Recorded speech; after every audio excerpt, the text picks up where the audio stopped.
right, so today I'm going to be sharing a demo and some thoughts on the Kun 7, which I was able to recently try out, and it's definitely a very interesting shoulder rest and probably a good choice for a lot of players out there.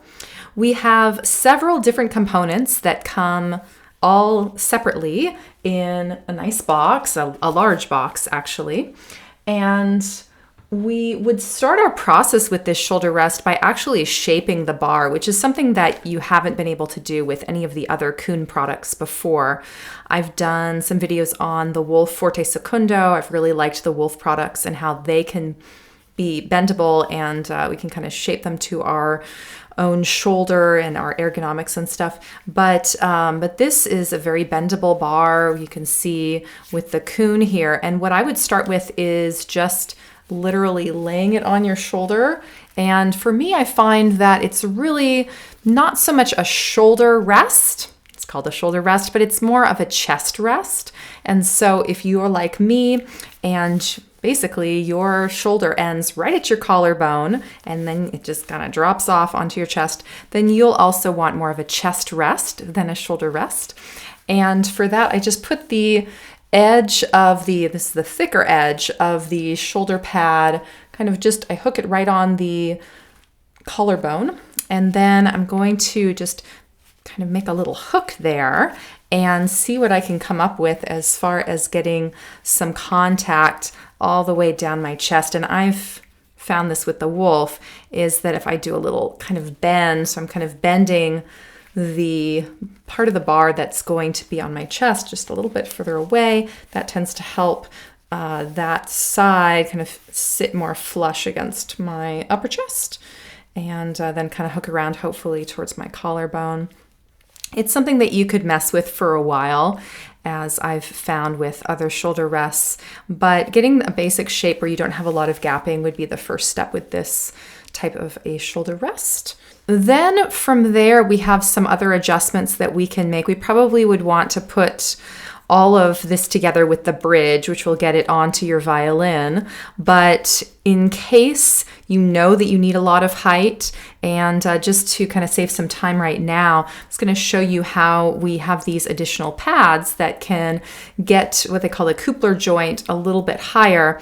So it comes with this little tool, and both sides are the same. It's just whatever one you choose to use, which feels a little bit easier. But we're going to just loosen up some screws here. We can loosen up the screws even if we don't want to have more height, just because we want to be able to adjust the angle.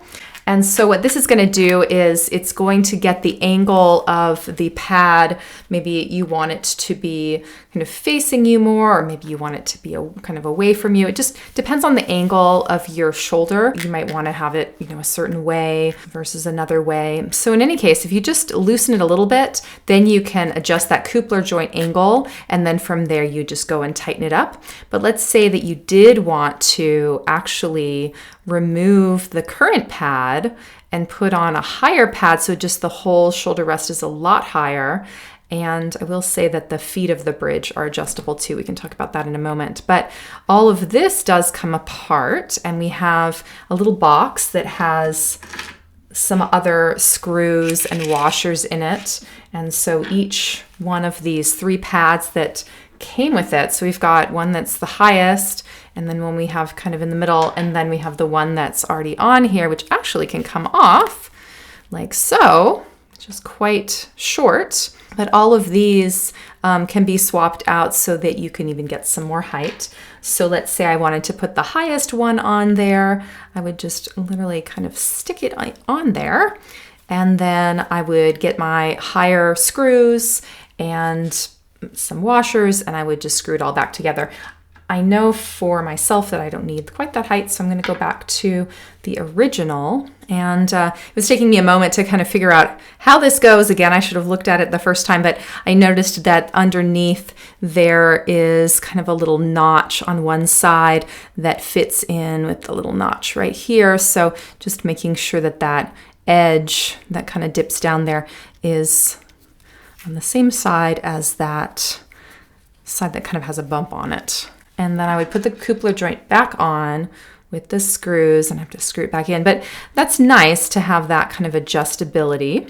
And we'll tighten this up, and then we'll get the bridge on there in just a second and check this thing out. Yeah, we've had a lot of kind of marketing going out there around these shoulder rests for a while. I feel like I heard about them a couple years ago, maybe. Heard about them and I thought, oh, great. That is nice to have another shoulder rest that can be adjustable, because unless you happen to be like the model of, whoever they made these shoulder rests for, a lot of times the shoulder pad itself does not really suit our anatomy very much.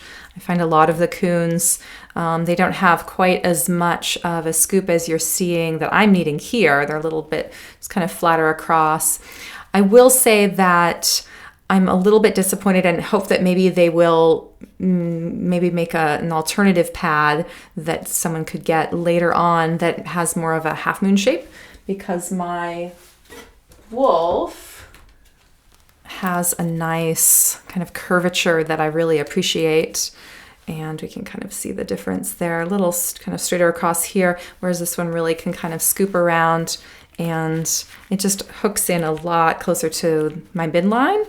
And so on this one, to get kind of a similar support on the chest, I'm really doing even more of that sort of twisting of the bar, the pad there, and probably bringing it down even more dramatically here, just to kind of find a spot where it can really rest, versus the Wolf is maybe like about an inch higher, I would say. So then from there we have this bridge, and we have a lock that we're going to want to open so that we can slide this on. So if you can see, we have this little golden kind of switch almost, and when we turn it this way, we're going to lock it in place. So before we put the bridge on, we're going to want to open that up, and so it's switched to the side opposite of that little lock.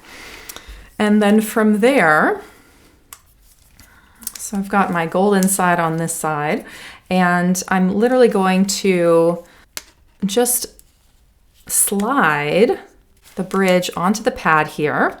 And at first you feel like, gosh, is this really going to go on here? It feels like a little tight, but that's the point. I mean, we want it to stay on there, of course.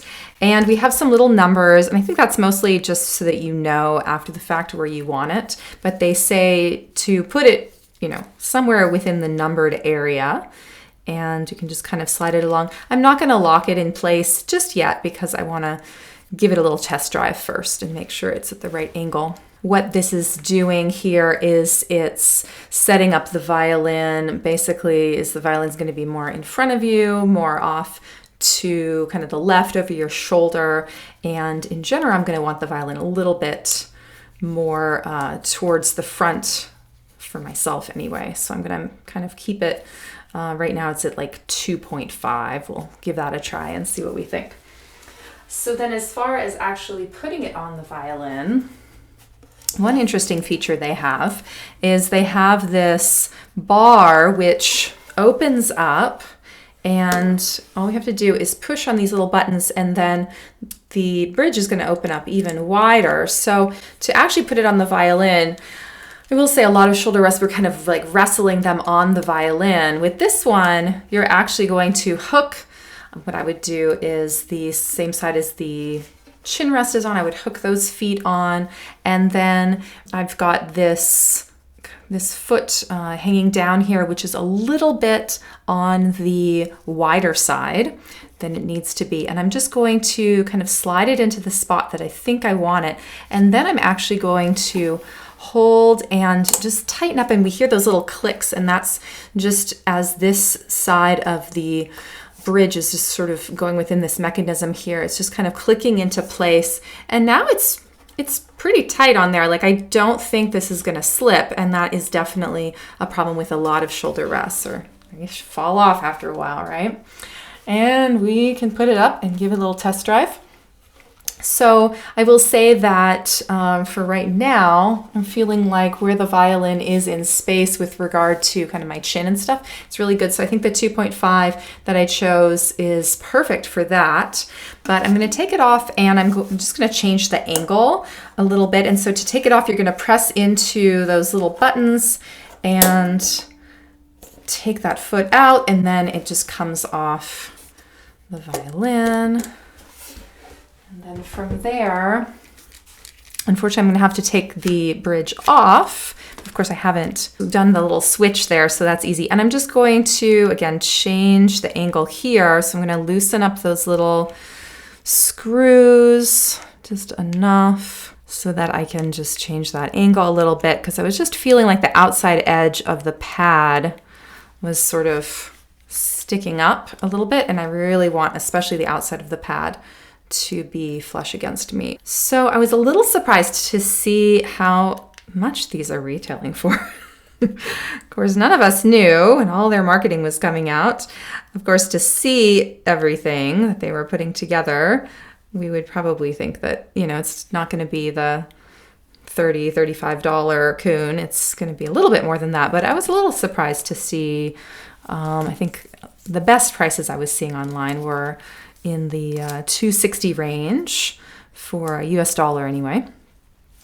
Let's see if this will still go on. It's quite scooped now. I'm not sure. Yep, it looks like I'm going to run into my little screws, so that's a little too far, but we'll just back that off a little bit and we'll be able to get that on hopefully. But you know, it seems like it would last a long time. It seems like it's high quality and made to last. So perhaps, you know, if it's the one for you, $260 isn't too bad.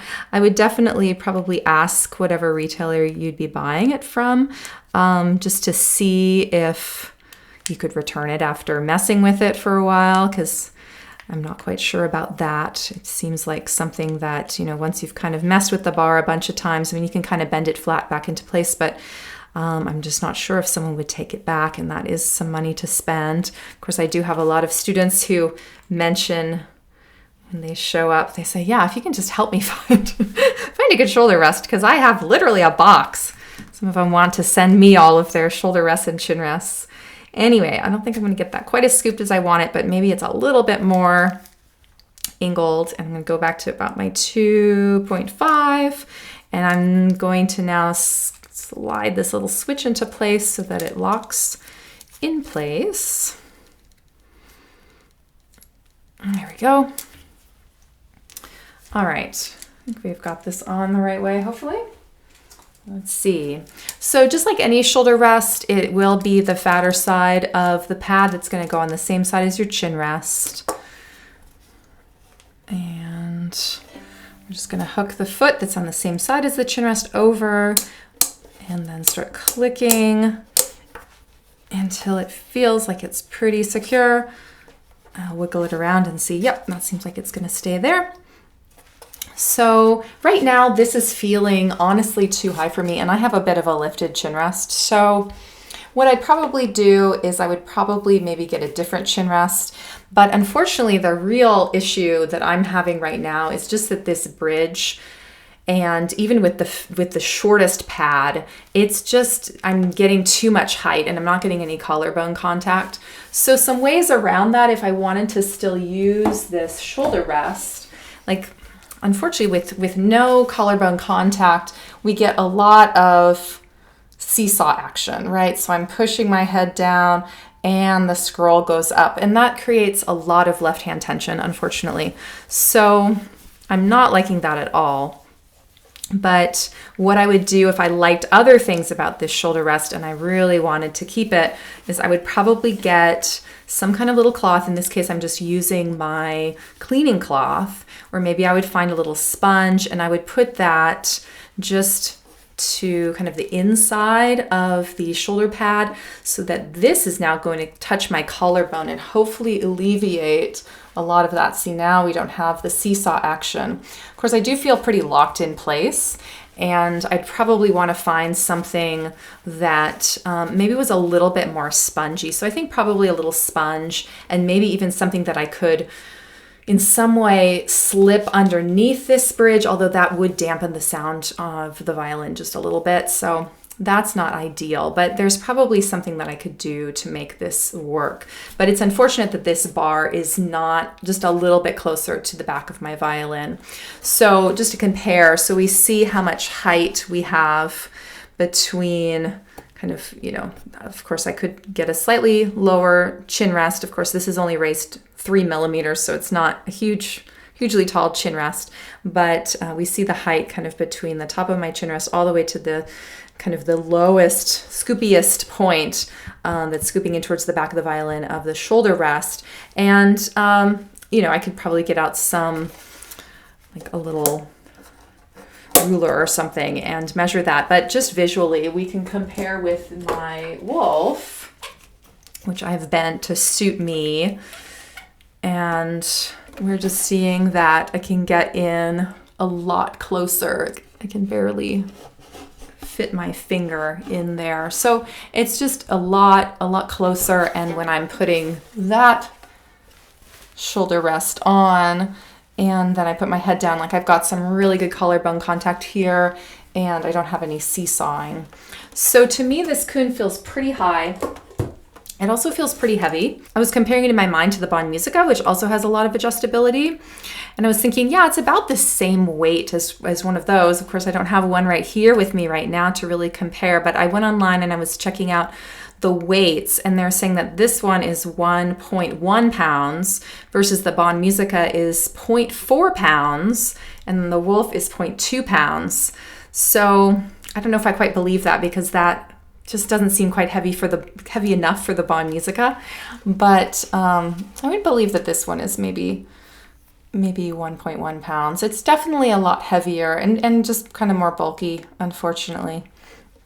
Yeah, I wish that there was just a little bit more that I could do. So scooping the pad more this way would be awesome. If I could just kind of get this kind of chest side of the pad, just like another inch over this way, I think that would be awesome. And to get this bridge maybe a little closer to the back of the violin, like I said, I mean, I'm sure that they want to just make sure there's no way it could scratch the back of the violin. Of course, I'm kind of pressing on it and I'm seeing that it's not really going to go anywhere. Of course, I do have it on the lowest foot setting here. So yeah, it's not going to get any lower. That is the lowest it could go. And I mean, it feels fine for my neck, but I really don't like the instability that I'm feeling here. And I just don't feel like there's any way to kind of get that to change, unfortunately. Yeah, because it does have a lot going for it. And I still have some gapping out on the side. It would be nice if I could get that coupler joint to just rotate just a little bit further, and then I'd really be able to kind of dial in that outer edge and get some contact there. So this one was actually a shoulder rest that one of my students won in a contest, and that's why I got to try it. But yeah, unfortunately, I don't think I would purchase one myself at this point, just for me. And I have been quite happy with the Wolf for 25 years now. So I don't know. And I did the Primo before that, and I did some other ones that I didn't really know what I was doing back then. But definitely when I found the Wolf, the Forte Secondo, I must add, it made all the difference. And I just really liked how it just really just kind of hugged my neckline, just like a collar right around, and pulled the violin in close to me. Still got that nice collarbone contact, was able to get everything low enough. But I will say, if you need even more height and you don't mind all that seesawing and instability stuff, you can, of course, screw these feet a lot higher. Not as much as a Wolf, not as much as a Bonn Musica. That's about as high as it's going to go. So not even as much as a normal Kun, but of course, what they're, I think, really trying to get you is to use these other pads. And again, that's the highest one. So that's going to get you, another half an inch at least, maybe almost an inch. And then they have this medium one, which is probably, I would say about an inch, and then half an inch. And then just the one that's currently on there is just kind of the lowest, which really isn't adding much height, maybe a millimeter or so. But yeah, I've got the feet down the lowest they can go, and it's just not, this is still too high. And it's not like I have a short neck or anything, but it's just, I really like to get that contact and to have kind of a low shoulder rest situation that's really, like I said, a chest rest for me in particular. I'm not really trying to get height over here. I like to have the violin just, close to me, and then I'm just raising the chin rest as much as I need to on that side. So I will say that this pad is kind of interesting. It has kind of a speckled, it's definitely a little bit soft. It's not super soft. It's not as foamy as some of the other rests, including the other Kuns.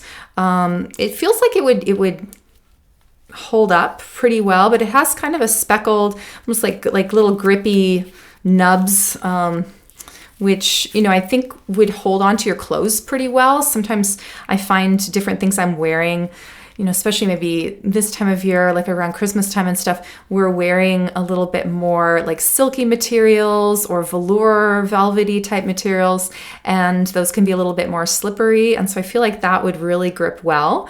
I'm not sure about how this would feel like long term if I was wearing something that was strapless or, had just kind of small straps, how that would feel on my skin over time. And if I were to take my violin down, would I kind of have this speckled thing on my shoulder? I'm not really sure. I haven't tried that, but that's a concern that I have there a little bit, just for performance. But I think for most of us, and certainly men wearing suits, and a lot of times in orchestras and stuff like that, of course, women, unless you're the soloist, you're not going to be wearing something that is so revealing. So I think that would probably be fine. But yeah, like I said, unfortunately for me, it's a no-go. But I'm going to keep passing it on to some other of my students who want to try it out. And hopefully we'll get this guy home, because I do think that it is a pretty cool rest. And I'm hoping that in the future, Kun might make some of those little adjustments possible that I'm mentioning, particularly the contour of the pad, not to be kind of so straight across, but to maybe scoop around in a little bit more of like a half moon shape, and then somehow to get this bridge a little closer to the back of the violin. I'm not sure if maybe the whole bridge could maybe just be, a little bit thinner, or somehow like we see how it bows just slightly away from the violin back. Maybe they could just flatten that out a little bit. Of course, we know that there are different violin shapes, and some violins maybe have a little bit more of a scoop in their belly and their back. And so I think they're trying to make it just workable for any sort of violin. Let's see, as far as the sizing, this is a 4/4 size. I did try to put it on my viola just to see if it would stretch that far. It would not stretch that far. I don't have any fractional violins with me here right now, but I'm guessing that this smallest size could probably go on a half size. Don't quote me on that, however, but yeah, I think we could definitely get this onto a couple fractional sizes anyway, if we really needed to. And certainly if someone is using like a 7/8 size violin, no problem. I think it is definitely an interesting rest, and it'll be interesting to see where it goes next.